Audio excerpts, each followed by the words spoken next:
Welcome to Rider Club Radio, the podcast all about Kamen Rider. I'm your host, Jeff. And as usual, I'm your co-host, Liam. And today we're going to be talking about Kamen Rider Drive, episode 25, the newest episode. We're at the halfway point of the whole series now. We're at the halfway point. Shit is starting to happen. Finally! Drive was slow as shit starting out, but now we're actually getting on the rails a little bit. We're starting to head towards a plot. Well, before we talk too much about it, let's give a quick summary of episode 25's story. You want to do this, or should I? I will handle it. Go right ahead. What happened in today's episode, Liam? In this week's episode of Kamen Rider Drive, we see a new evolution of Roidmudes they give a little new toy car called a Neo... A new Digivolution. Yeah, a Neo-viral core to humans, and then the humans eat it or something, they absorb it into their chest, and then they merge with the Roidmude, which is cool as shit, because before this, the Roidmudes would copy the humans, and they would just turn into the humans and steal their negative emotions or something. But today now we have them actually, fusing together like some Dragon Ball Z shit, and I think it's awesome. Like, the suit they had for Roidmude 007, I believe it was the sword guy, was great. Yeah. I thought that was... Oh, yeah, that suit was friggin' awesome. I love the serrated blades on the arms and everything, and the head being, super asymmetrical. It looked really good. Yeah, it was a cool suit. It's a cool monster of the week. I look forward to hopefully seeing, maybe, because they separated... Well, I'm getting ahead of myself. Fuck that. I'll talk about that later. Yeah, what the fuck happened in the episode? Okay, so Roidmude 007 fuses with a guy. I didn't watch this shit. Tell me what happened. And Drive and Mach come and beat him up, but it turns out you can't kill the Roidmude now because he's fused with a human, and if you kill the Roidmude, you kill the human. So, again, really, really interesting. I love this new angle they're pushing. I think it's a great step forward. What happened in the rest of the episode, Liam? Yeah, I'm going on a little too much about this shit. So they go back to the pit, and they're like, Rina, we need something. We need, an upgrade so we can separate the baddies from the humans so that we can kill the baddies. And Rina said, well, I need a piece of an upgraded Roidmude in order to do it. And then fucking Kiriko goes, well, I know where I can get one.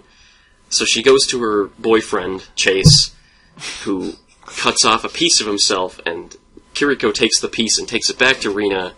And Rina says, oh, I'm not going to ask where you got this, and then uses it to build a new upgrade for the belt, and then Shinosuke uses it to blow up the Roidmude and separate him from the human, etc. And in the process, Shinosuke is forced to reveal his identity to the public, and everybody freaks out about it. It's pretty good. Yeah, he's forced to show his identity to the public because if he doesn't, people are going to get hurt. Like, Go is getting his shit stomped, per usual, by the monster of the week. So Shinosuke either has to transform or shit's gonna go wrong. And, he became a Kamen Rider to begin with, he says, himself, so that he can protect people. So he gives up his anonymity in order to protect people, and I thought that was a great moment. I really enjoyed this episode. Mm-hmm. He gives up his anonymity to protect people, and also Hayase, the wheelchair guy, is finally back after a... 15 episode hiatus? 12, 15 episodes? Oh, yeah. It's been a while. It's been a while. I loved so many things about this episode. The past few episodes we've been like, it's alright, or, it was a shit episode or something, but this episode redeemed Drive. Well, that's... on its little shit spiral it was taking on for a couple episodes. I wouldn't say that quite yet, because the frustrating thing, the thing that has made Drive so fucking awful, or frustrating at least to watch for me, is that it's little towers of greatness sticking up from a swamp of mediocrity, and every time you have a really good arc, like the photography monster arc, or the unholy knight arc, and you're like, oh yeah, the show's finally getting started, it just goes bad. No, Liam, the show has finally gotten started now. It's all going to be good from here on out. Nothing is ever going to be bad again. Surely this is going to be the final real good point, and it's going to be good from here on, yeah.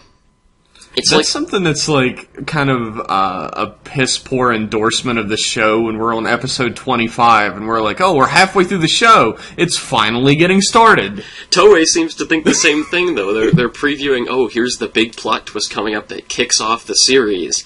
Like, oh, thank God, 26 episodes in, it's finally starting. Good, good.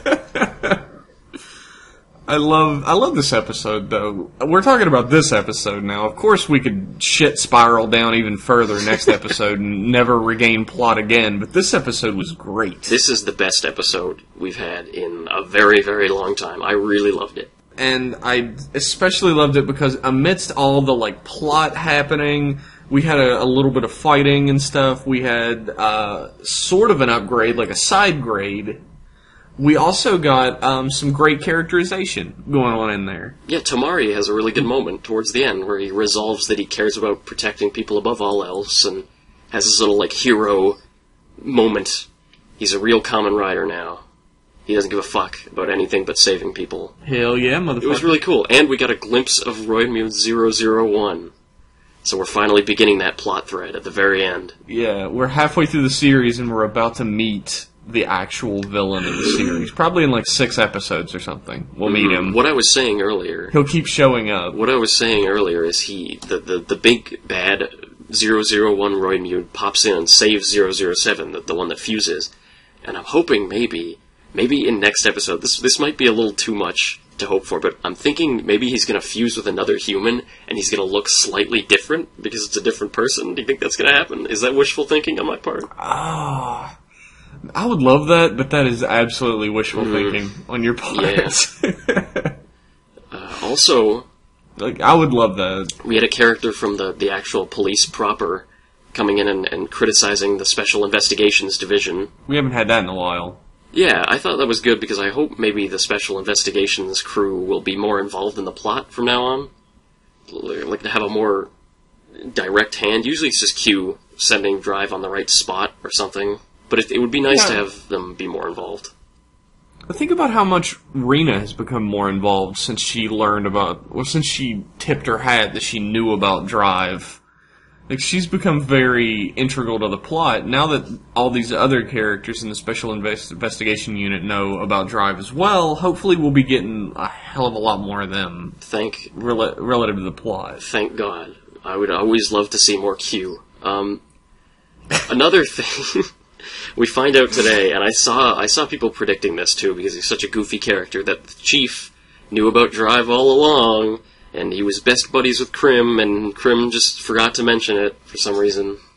Yeah, everybody saw this coming but me. I feel like the dumbest motherfucker that ever lived. I was like, he's comedic relief. Of course he's not really involved with the plot. He probably never will be. Well... Because I'm an idiot. As usual. When do you think Belt-San Krim is going to stop fucking keeping secrets for no reason? Never. I imagine that at the very last arc of the series, he's going to be like, I didn't want to tell you about this, but there's a way we can fuse together and become, like, ultimate Omega Drive. Ultimate Rising Drive. Yeah, we could become, like, drive-in type drive-in. Fuck off with that. That was the shittiest, but anyway, he's gonna be like, we could fuse together and I didn't tell you this whole time because I'm shitty and there's some arbitrary reason that we can't I can't tell you about this form until 5 minutes before the final boss destroys the world. That's the thing, like, every time he keeps a secret, like, what did he have to gain from keeping the fact that the Chief knows about Drive? What did he have to gain from keeping the fact that Rena was part of the pit crew? Like, what did he have to gain from keeping the fact that Chase was Proto-Drive? What is he... Nothing. Why does... Like, next we're going to be like, oh, Shinosuke, by the way, I've been keeping this from you all the time, but the shift cars are actually made from the souls of dead children. I just thought you might want to know. 35 episodes. There would be a very good reason he was hiding that. That's true. That's unrealistic because there's an actual reason. I just think it's a weird... It's just like it's a weird excuse to not have the plot all laid out right from the start. It's like the writers they're like, oh, we gotta have Krim keep something or else everything's just gonna be, like, nothing's gonna change over the course of the series. So let's just have Krim not tell Shinosuke about anything. Why? Fucking Mr. Belt. He didn't tell Shinosuke that 001 was there either. He was just like, that's... And then fucking forgot about it 2 seconds later. Guess it doesn't matter. I'm sure if Shinosuke looked down and asked, who is that? The Belt would be like, oh, no one at all. I can't tell you. No one. Who cares about the plot? Some of the things that I really enjoyed in this episode, real quick. I enjoy Gen still being the dumbest character in the entire series. Yes, I love him and his stupidity. He's inside of Kamen Rider Drive's car that he has seen before, wearing the car looks exactly like Kamen Rider Drive. Mm-hmm. Exactly, it's like themed after him. He's wearing a safety harness that says Type Speed, the same logo that's on Kamen Rider Drive. And Shinosuke fires the guns on the car, and the car announces, in the belt's voice, that it's firing. And he just gets out like nothing just happened. Well, Shinosuke's always had this red car, so I mean, I'm sure nothing's wrong. There's no excuse for that shit, but whatever. It's out of the bag now, so I guess we won't have to deal with this anymore. The ridiculous mental gymnastics that everyone has to go through to not know that Shinosuke is Drive. I'm glad that's going to be over. I am too. This episode heralds a lot of great things. I'm very glad for it. It was good. Me too. I enjoyed this episode in a heartfelt manner. Yeah. I wouldn't marry it, but I would have more than one night stand with it. Ooh. It's a good episode. That's saying a lot. Why isn't Hayase the secondary rider? Why isn't Hayase a rider at all? Hayase should be a rider, but he's got a bum leg, so he'll never be anything. But no. I think that would be cool. Imagine a guy who is like crippled in his normal form, but when he transforms, the suit acts as like a high-tech brace for his whole body, and he can run around and move and stuff. Wouldn't that be cool? I think that'd be fucking great. Besides the high-tech brace, you're describing Captain Marvel Jr. From DC Comics. Captain Marvel Jr.? Yeah, he's Billy Batson's best friend who he gives power to because he's got a fucking bum leg. And when he transforms, he doesn't have a bum leg anymore. He has, like, Captain Marvel powers. Oh. See, that's what I'm talking about. Yeah, that's a concept that's been around since, like, the 30s. Yeah, they could do that. Maybe someday. Yeah. They could do it, but apparently the actor that plays him is just like, nah, I don't want to be in more than, like, 3 episodes. That's enough. I don't need all this money. It's fine. I like Hayase, and I'm worried that he's not going to get enough screen time. I'm afraid he's going to be forgotten again after this 2-parter. Yeah, I am too. I really enjoyed the fact that he came out to face the Roidmude when he called for him. I thought that was super badass. Yeah, he had a moment too. He wants to protect people and he's going to sacrifice himself. That was great. This episode was just fucking great all around. Go watch it if you haven't seen it. We just spoiled everything, but if for whatever reason you haven't seen it, go now. Why would you be listening to this podcast if you hadn't seen it? Like, I just want to get spoiled on the whole episode. I don't really give a shit. I have to know what Jeff and Liam think before I see it. I need them to tell me how the episode is. I know that'll never happen, but God, I hope that never happens. Yeah, that's... Anything else you want to say about this week's episode? Yeah, there's a few things I want to say about this week's episode. I thought that seeing Shinosuke with a more prominent role as the main character for a change was great. I felt like it had been a long time since Shinosuke had any sort of real spotlight on him whatsoever. He was a plot device to go from point A to fight. Mm. And then to point B. Mm. So we got focus on him, we saw him have his character moment, we have like big changes to the entire series, hopefully. Starting now. Please God, let them last. We got to see Hayase again, which you love. A lot of people really like Hayase. Mm-hmm. I miss him. He's a good character. He's good. We saw Chase's first big steps towards becoming Kamen Rider Chaser, and we also saw in the preview for next episode that it's the biggest step because he's just going to fucking become him next episode. Yeah, spoilers. Episode 26, Kamen Rider Chaser. Spoiler alert for anybody that watches the episodes and then frantically X's out of the window when the previews come on. Sorry. I knew someone who did that with Gaim. And when I told her, I was like, oh, next episode, Mitchie's gonna get the red suit. And she was like, what the fuck? I was like, no! I thought you saw it. Well, you learn after a while when you watch Toku that you can't fucking watch the previews if you don't want to be spoiled on what's gonna happen next. Because it'll just tell you, straight out. A lot of people, it's the same with, like, sometimes it's even, like, the toy scans, where, like, if someone wants to, like, if someone were to not want to be spoiled about Chase becoming a Kamen Rider, like, fuck you, buddy, you're screwed. Because everybody's known about that shit for months.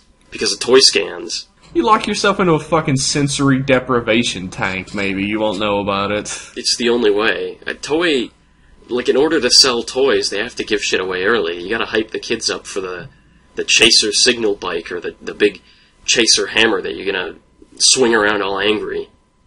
So I guess they gotta show them early. It's an axe, you fucking plebeian. Oh, fuck.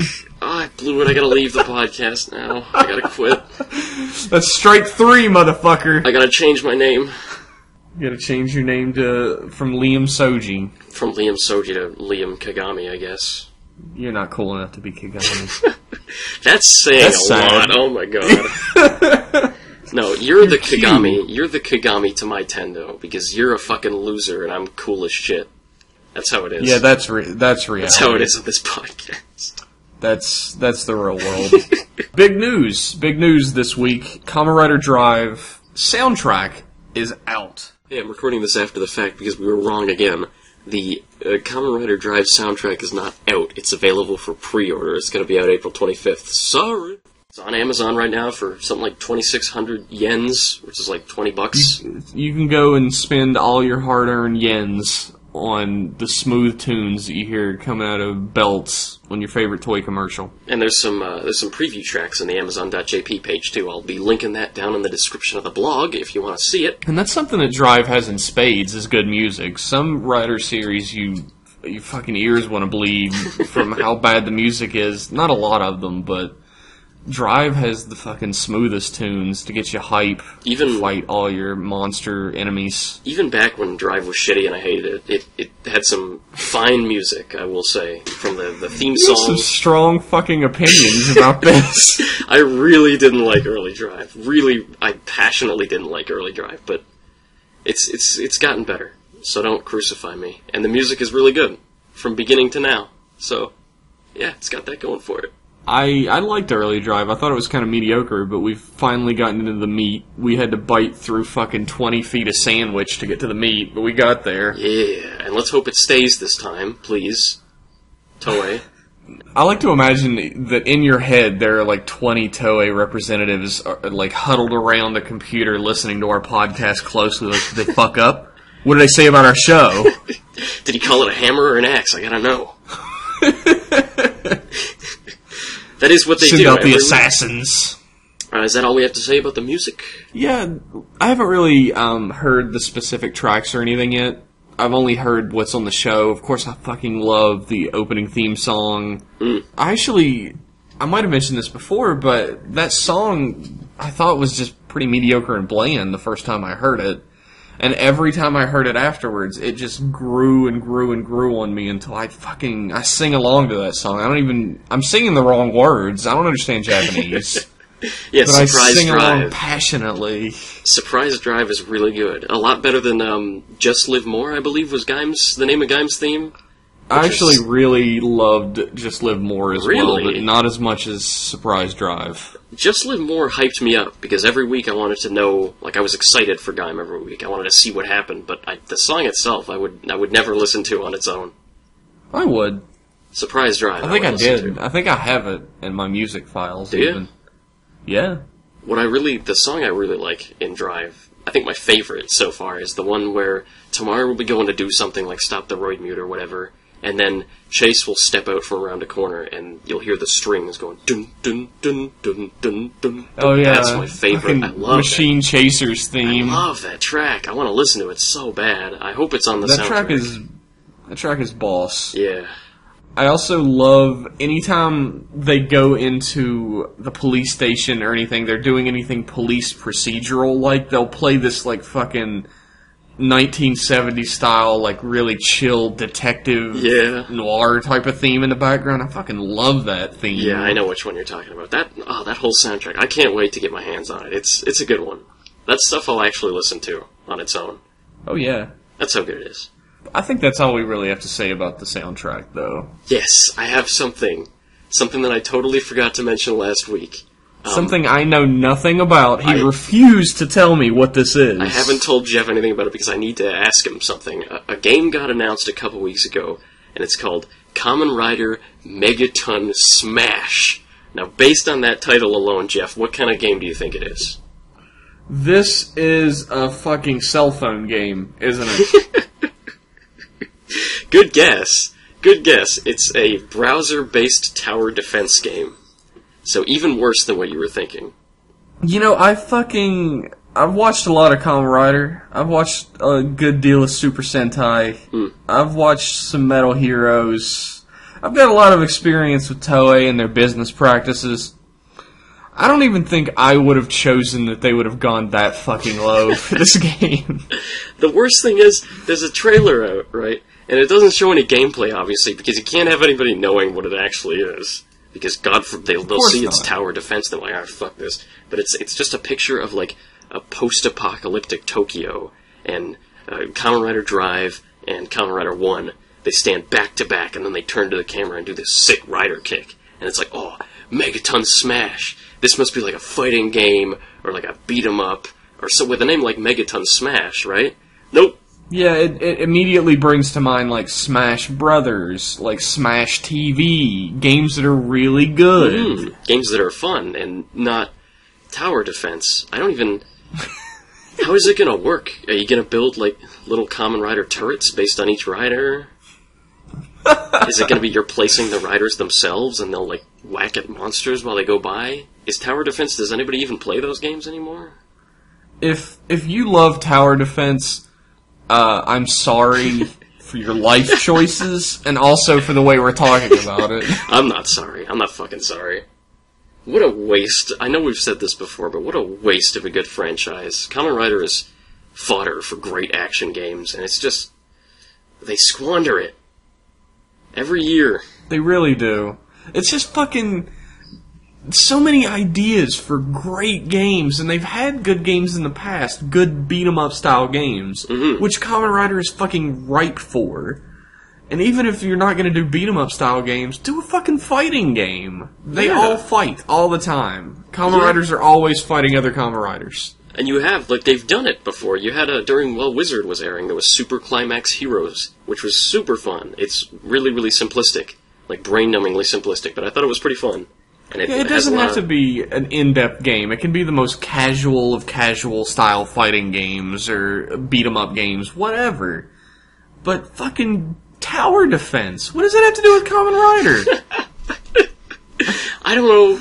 I don't know who was the developer behind the game. I don't know who they fucking sold out the Kamen Rider IP to make this game. But I have a feeling they were just like, we got to make a tower defense game. Just a regular, generic tower defense game, and we want to attach a big IP to it, you know? Like, and it's going to be mechanically, it's going to have nothing to do with Kamen Rider. It's going to be a tower defense game with a Kamen Rider coat of paint. Oh, yeah. Toei was like, how much money are you going to make us with this idea of yours? And they're like, oh, it's a tower defense game, so like $1 billion vajillion yen. And they were like, fucking sign us up. $1 billion vajillion yen? That's like $10 American. Sign us up for that shit. I don't know. I guess if it's going to have microtransactions out the ass, then yeah, Toei and Bandai would be all over that. But I don't know. It's sad. It's business. Nothing you can do about it. Yeah. And that brings up an interesting point that I've been thinking about a little bit lately. Does Toei have like an end game plan for Kamen Rider? Like when the fucking ship starts to tank? Are they like... Do they have any idea... Did you just imply that Toei is going to end Kamen Rider at some point? No, I'm never going to imply that. I'm saying when their fucking ship tanks, are they going to change their method of force-feeding new Kamen Riders every goddamn year? Oh, like when people stop caring about Kamen Rider? Yeah, I mean, it seems like that's never going to happen because we've had a solid streak since 2000, and then there was a solid streak from like 71 to whenever the fuck 89 or whatever. And that seems, but the fact that there was that gap in the middle tells you everything you fucking need about what could happen to the Kamen Rider franchise. Oh, so you're looking at like, you're talking about like, if shit goes really down, like after Black RX, Yeah, but are they even going to let the gap happen, or are they just going to keep trying to fucking force it because they have such a cash cow now? I think Toei is too good at toy marketing for that to ever happen, to be honest. At least not for a very long time. Maybe when this current emperor dies, it'll happen, and then they can go into another era. But I just don't see it happening in the future. Like, even if the shows themselves get low ratings, the toys are always selling. Yeah, I guess that's true. Gaim toys, I know Gaim wasn't terribly popular in Japan, but Gaim toys sold like crazy, and that's all they really care about. There's so much money that comes in from the toys and everything that, like, poor toy sales dictate how many episodes a series will get. Like, some series have gone from being, like, more than 40 episodes to being even less than 40 episodes because of the toy sales. What series did that happen to? You know, I don't remember, and I might be fucking misquoting out the ass. If I am, send us a letter. Fuck it. Send us letters about anything. You don't even have to talk about Kamen Rider. Tell us about your day. Don't fucking do that. Send us a letter saying how Liam fucked up and called it a hammer. Oh, you're so salty about being wrong all the time. You're gonna latch onto this forever, aren't you?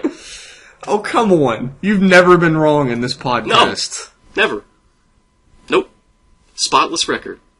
If you would like to co-host this podcast in Liam's place, send an email to riderclubradio@gmail.com. No one can replace me. I could get a fucking chimp to come in here, and I could be like, how did you like today's episode, chimpy? And he'd be like, same shit.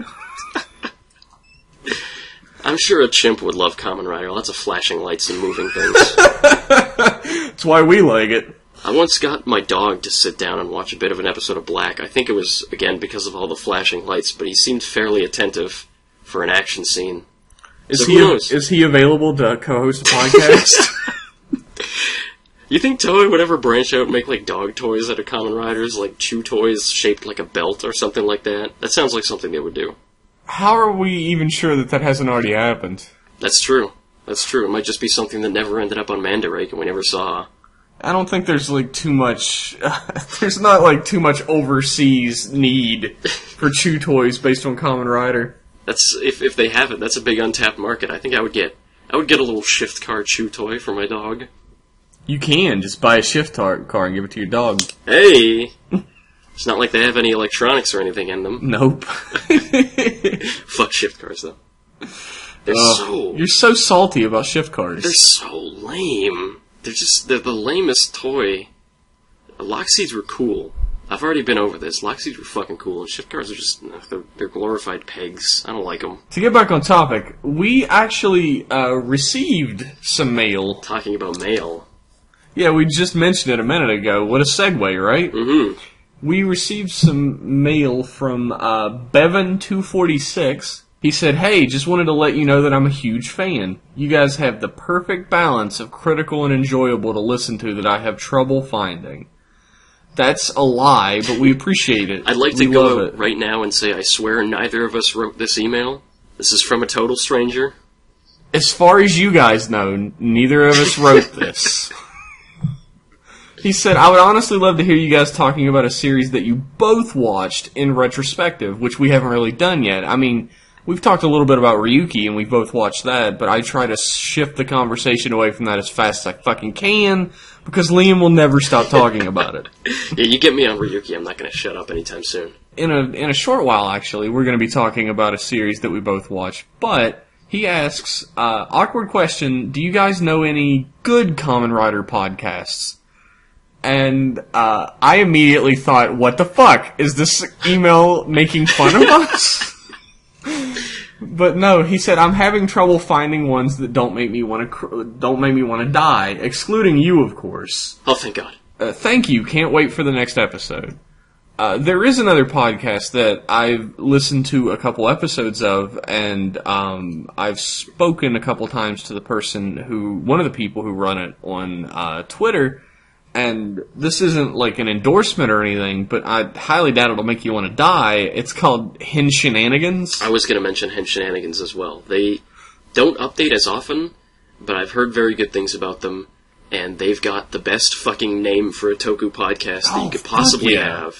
Fuck yeah, that is the greatest They thing. swooped in and took that before we had the chance. Shout out. There's also, the TokuNet has a, review podcast that they do. Yeah, but honestly, other than those few, the pickings for an English-speaking Kamen Rider podcast are kind of slim. Like, how do you think we were able to break in? Like, the whole reason I started this, or the two of us, the whole reason we started this thing is because there's kind of a... It's like if you're an English-speaking Kamen Rider fan, you're a minority within a minority. And if you're an English-speaking Kamen Rider fan who makes a podcast, you're like a quadruple minority. Yeah, we were in a fucking desert of content, and we brought in, like, dirty fucking tap water from the south or whatever, but it was still water, so everybody started drinking. They drank that shit like it was Crystal Light. So the moral is only listen to us ever. Yeah, all other podcasts are awful. All of them. No, but seriously, Henshinanigans, TokuNet has like a news thing, so go for them. You might find something nice. I haven't listened to much of either of them personally, but I've heard good things. So yeah, I'm in the same boat. Like, I started this shit before Liam was even on board. Just had to clarify that. Because there was nobody else around, and I brought Liam on and people started listening, so that says a lot too. Mm-hmm. I'm a pretty cool guy, you know? Yeah, okay. But the series that both of us have watched, and it's the series that we both watched recently, we actually watched a little bit of it together, even. Yeah, that's true. Is Kamen Rider Gaim. Of course, it just ended. Yeah. Fucking forever ago now, but it's the last series. Still fresh in our minds, thank goodness. So, we could talk a little bit about it, and why don't we do like an overall impressions kind of thing, a bit of a retrospective. Sure. I know this is I guess this is a bit of a taboo thing to say, because Kamen Rider Gaim's fan base is really obnoxious in a lot of places. I fucking loved Gaim. I fucking loved Gaim from start almost to like 3/4 of the way through. I thought it was fantastic. The end is where I really take issue. Yeah, it went off the rails in a way that I hadn't seen since Kabuto. Oh, Kabuto, I'm still... I don't want it to happen again. I have not seen Hibiki, or Hibiki, however it's actually pronounced. I haven't seen Hibiki, so I don't know going off the rails yet. Once I see it, I'll know. I hear. Yeah, I've heard Kiva, too, is really... Oof. Yeah, I didn't watch all of Kiva, either. I'm Heisei... like showing all these little holes in what I've seen. The early, like, pre-decade Heisei era in general is apparently the king of just like, hey, it starts kind of good, and then it's just fuck. See ya. Well, after a certain point, I think Ryuki is probably that point where it cuts off. Well, yeah, Kuga, Agito, and Ryuki, good stuff. But Ryuki's ending is, of course, debated upon being a bad ending or a good ending. I'll fight anybody. I liked Ryuki's ending. I thought it was pretty good. I thought it was pretty mediocre. Well, how about that shit? We're talking about Gaim. This will be an argument for a different podcast. What did you think of Gaim overall, Jeff? Gaim, I started out being one of those incredulous people that was like, what the fuck? It's Fruit Samurai? Is this like a Fruit Ninja thing? Everybody made the Fruit Ninja joke. Like, it wasn't even a joke. I was just fucking confused. The Fruit Ninja joke was a low-hanging fruit. I fucking hate you. I fucking hate you. Don't fucking... If you're the one... You've been editing most of these. If you're the one who edits this fucking episode, do not cut out that awkward silence. Trust me. You fucking deserve it. Trust me, I went into that knowing full well what the consequences were going to be. I will shut up. Give the rest of your impressions, please. Jesus Christ. I also thought the suits looked really shitty from the advertisements and stuff. They didn't do a whole lot to highlight what made the suits interesting. Like, in a lot of the promotional stills and stuff, you never even saw the fact that Gaim's visor has, like, an orange in I love it. It's like, it's orange flesh that makes up the... Yeah. Cool. There's a lot of, like, little touches in the suits. From afar, those suits look kind of fucking clusterfucky. But it's the details of the suits that make them seem really awesome. And of course, once I learned it wasn't Fruit Ninja, it was Fruit Samurai, it all fucking clicked. You know, they're wearing, like, mantle armor, like samurai-style wooden armor. And the suits became really awesome to me. And I got on board after a while. Like, I was watching it, like, this is silly, this fucking dancing shit or whatever. I was like, this is gonna be another, like, goofy-ass, way too Japanese comedy-style series. But it didn't take very long for me to get on board. Like, maybe 1 or 2 episodes. I spent a long time watching this show just like, this is the fucking hypest. I love this series. Like, shit's happening every episode, and it's all building, and then the building blocks, like, they were just building up Jenga blocks or whatever, and then, I don't know, they just fucking started putting shoes on top of it. Just whatever they could find, and I was like, what does this have to do with the plot? Why is no one acting the way they're supposed to anymore? Everyone's character arcs takes a fucking dive in, like, the last 10 episodes. Like, like, Baron suddenly has this weird plan to murder everyone who isn't strong, and... Yeah, his whole fucking character, his entire reason for being did a full 360. He was like, I don't want to live in a world where the strong prey on the weak, so I've become strong, or whatever. And then he's like, you know what? I'm gonna prey on the weak. I'm gonna fucking wipe them out. I think his logic was that if everybody weak is dead, then they're not alive to be preyed on. But I don't remember, because I spent most of the time during Baron's scenes on the fetal position on the floor towards the end, because they were so awful. There were a few times I yelled straight at the screen, like, what the fuck is wrong with you? Same with Yoko Minato, Kamen Rider America, the Peach Girl. She kind of... Yeah. She was like... She was like this sort of merciless, calculating lady who wanted to get all the power for herself when she was, introduced. And then towards the end, she's like, oh, Kaido, you're my king. I need a king. I'm throwing all my money, or all my fucking, like, bets in with you, Kaido. I want you to win. She became, like, the kingmaker. She wanted to be the kingmaker. And I don't know if you know this, but as a queen, you don't really have all that much fucking power. You know, he becomes a Monster Mash and gets to, like, rule the world or whatever, and you just fucking stand there in every scene from then on. Also, Mai is the worst girl in Kamen Rider history. I think we can all agree. That is a bold claim to make, sir. Okay, look, maybe she's not bad, but she's got all the personality and spunk of a loaf of bread. Like, she's just around. I think she gets a few points for the fact that she smacked Michi in the fucking face. Oh yeah, that scene was that was vindicating. That was a great scene. That was a cathartic scene. You felt great after you watched that. You went through the rest of your day just fucking with a spring in your step. But throughout the whole series, she's very passive, and then at the end, she's like the trophy for Koda and Kaido to fight over. And it's like, she's got the golden apple, and she apparently has to give it to whoever wins. And I'm like, the whole time I'm watching, I'm like, why doesn't she just give it to Koda? Koda's not going to blow up the world. Why does she have to wait to see who's going to win? Is that the rules?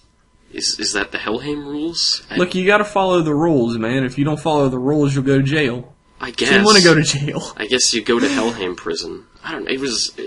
They maybe should have had a proper reason for why she didn't just hand the apple to Koda.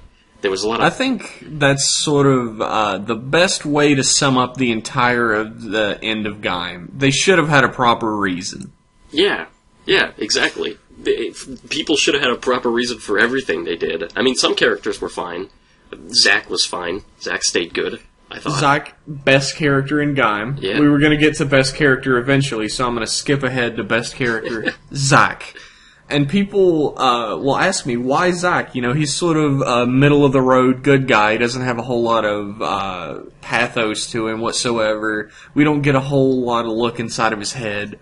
And I think it was said best when somebody, I forget who, said, in a sea of whiny-ass bitch characters who constantly change their motivations, the normal guy is the best character. Yeah.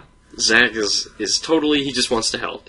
And everybody in Gaim has some sort of fucking beef with Koda. Like, he fucking secretly wants to murder him, or he works for the evil organization, or he tried to beat him up once. But Zack is just like, hey, he's this nice guy. I want to help you save everyone. I don't have any crazy, weird motivations. I'm not a fucking freak. I just want to punch. It's like every episode, Koda was like, the monsters are attacking people. People are gonna die. And Michi was like, I don't know. We shouldn't use our powers. Everybody else was just like, oh, we're scared. And fucking Kaido was like, I'm too strong for this shit, or whatever. And Zack was just like, let's fucking do it, man. I'm right behind you, bro. Let's kill them. Let's fight these monsters. There's a scene that I love when Koda is fighting Ryoma. This is after everything's gone to shit. And he's beating up Ryoma outside of the Team Gaim HQ. And Zack bursts through the door and says, Koda, does this guy need a knuckle sandwich? And then jumps down and starts fighting him. And it's a perfect summary of Zack. He wants to help. And he does it. He's great.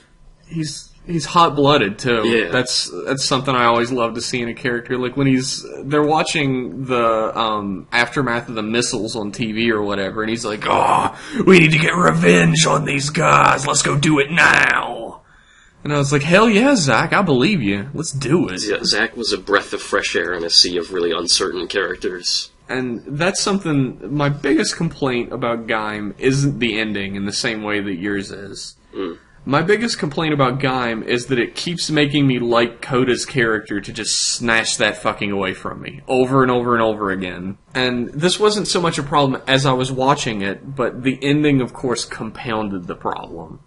But he starts out as a really likable character. And then he becomes a huge wussy for a little while, understandably. Mm. And then he's like, I finally found my resolve. And next episode, he's like, oh no, my resolve's gone. And this plays out forever, for the rest of the series.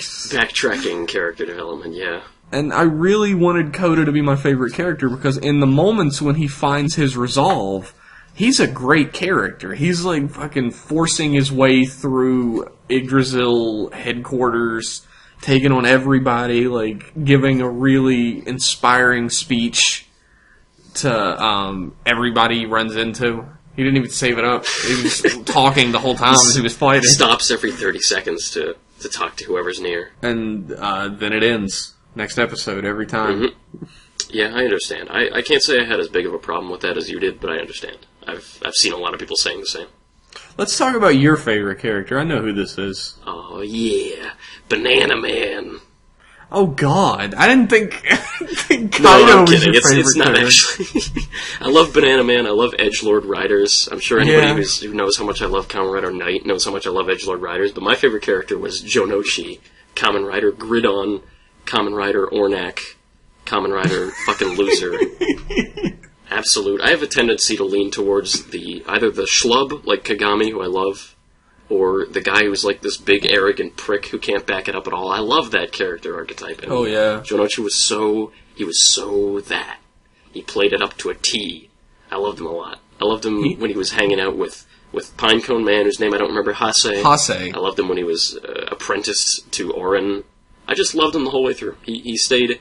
He sort of became good later on, but he never left that sort of goofy streak behind of his. That he's just a weak ass motherfucker, but he still goes for it because he thinks he's cooler than he is. Yeah, he is the perfect character who showcased how fucking weak nut lock seeds are. He was there to illustrate the difference between a nut lock seed and a fruit lock seed. Yeah, because Zack keeps up somehow. Jonochi does not keep up, even a little bit.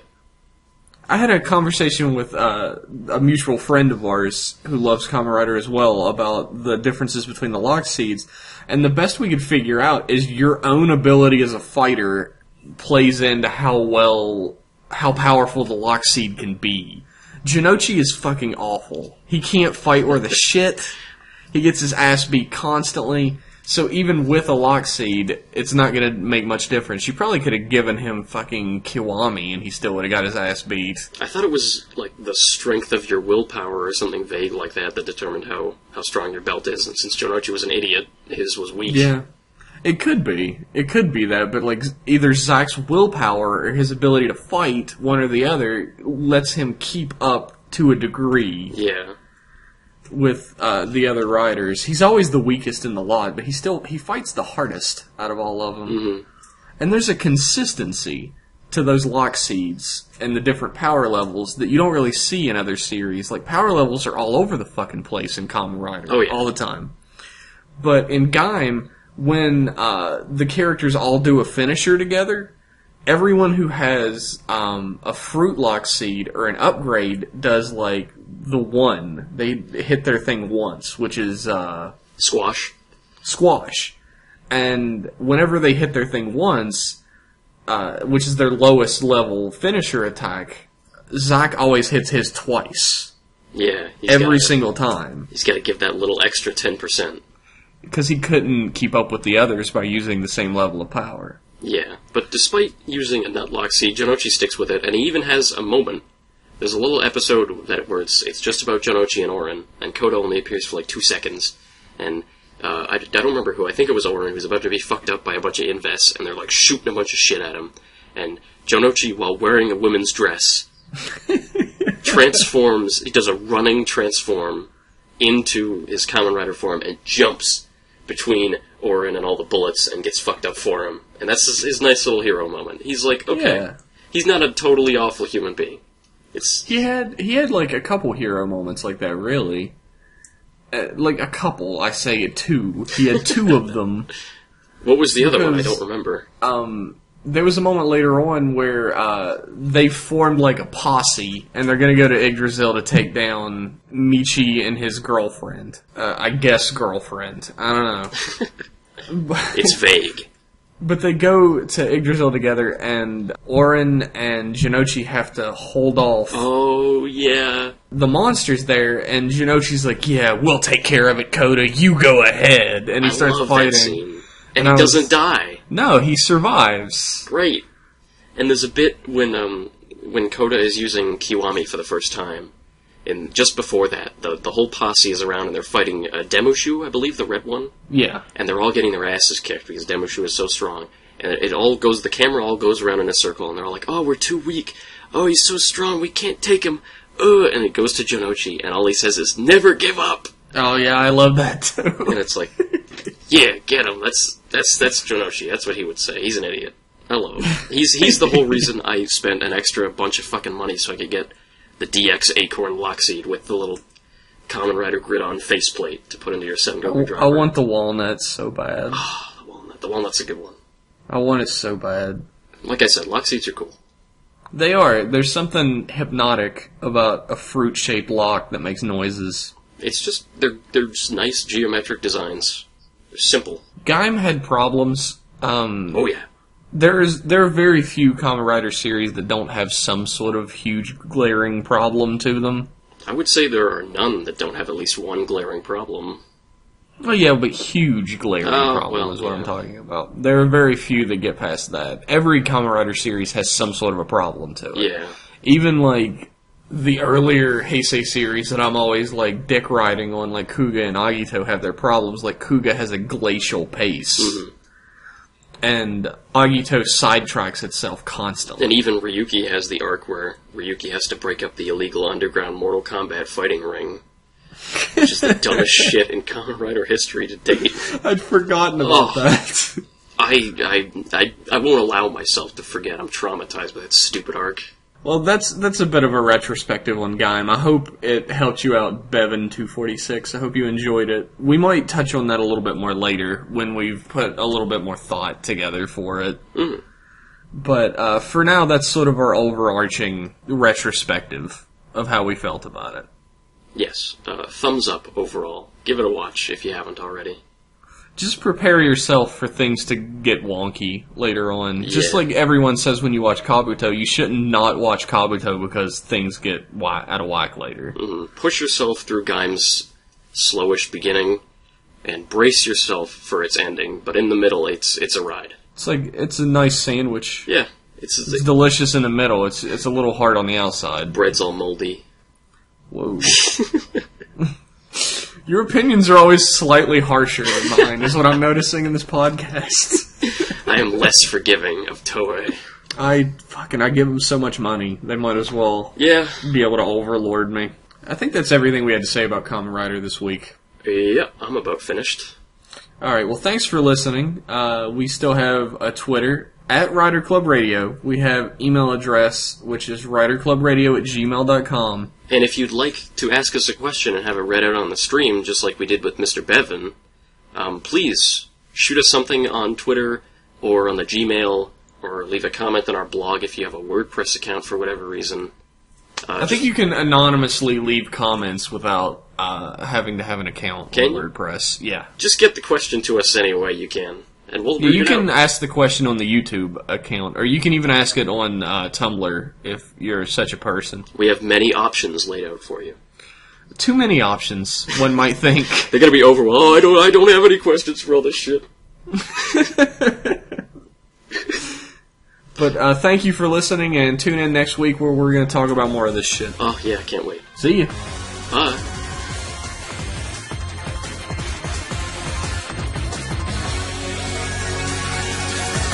君が願うことなら全てが現実